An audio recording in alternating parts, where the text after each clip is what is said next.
Churches are not exempt. You preach every week, and they come to your Bible studies, and they participate in your youth programs, but they're still getting pregnant.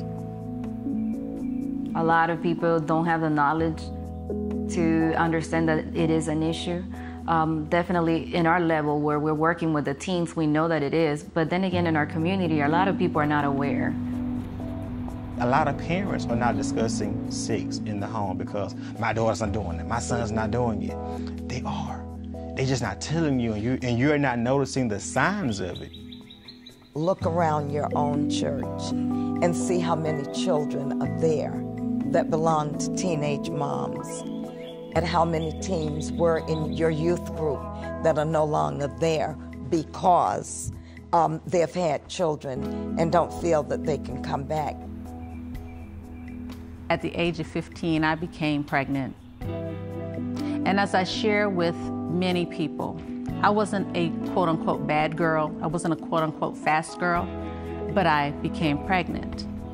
So I think for the faith-based community, it's important that it does not become a subject of taboo, that we don't talk about it. It's the elephant in the room that no one sees.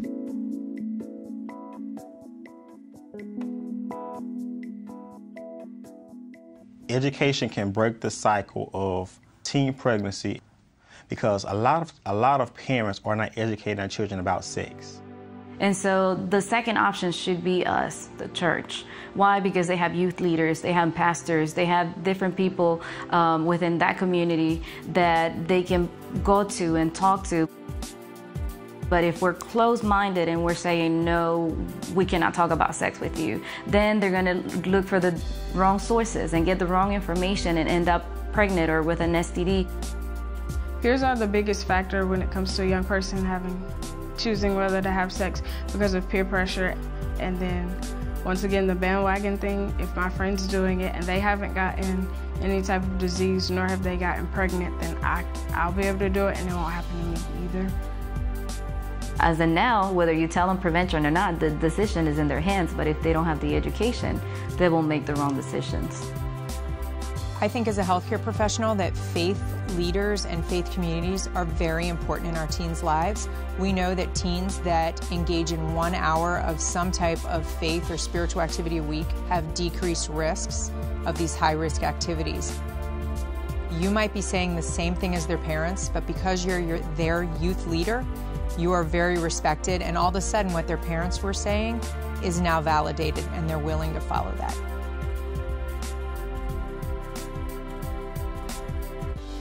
Many times we really talk theology, but we don't talk about life and life situations in a way that young people can grasp it.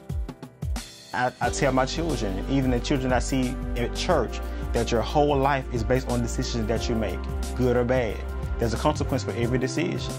And I think if children have a good understanding of the decision that they make and the possible outcomes of it, they'll make better decisions. We wanted to use what works, what has been proven to work. You need a faith collaborative. You need everyone from synagogues, mosques, from the Catholic Church to Baptist, Lutheran. You need them all at the table to say, this is important to our community. And once you had certain leaders and certain segments of different faith collaborative step forward and say, I'm working on this, then quickly something happened. Other church pastors, other church leaders said, I want a part of that. They didn't want to be left behind. Like on Bible study days, we've held sessions that talk about what's going on with the teens today, and if the topic sex comes up, then they always provide information, always. So churches and youth leaders can play a supportive role. Everyone can do something to prevent teen pregnancy. And for faith leaders, it may be about strengthening those intergenerational bonds. Some faith communities have sex education programs for adults and for teens. And so we had a parent group and a youth group going on at the same time. And so at the end, they were combined, and I think it was very successful because the parents were actually getting to know how to talk to the kids, something that they were not used to doing before. We want them to live a healthy, wholesome, and happy life. By giving them the tools that they need, it just definitely ties into our faith. I think it's important that we address the issues spiritually, from a biblical standpoint, and then we bring in outside sources that can address it from a different angle.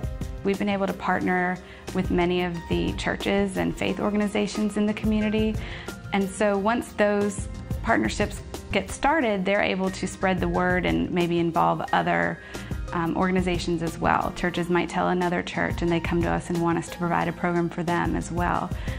It's time for churches to stop putting the blinders on, take them off, and look at the real issue and deal with it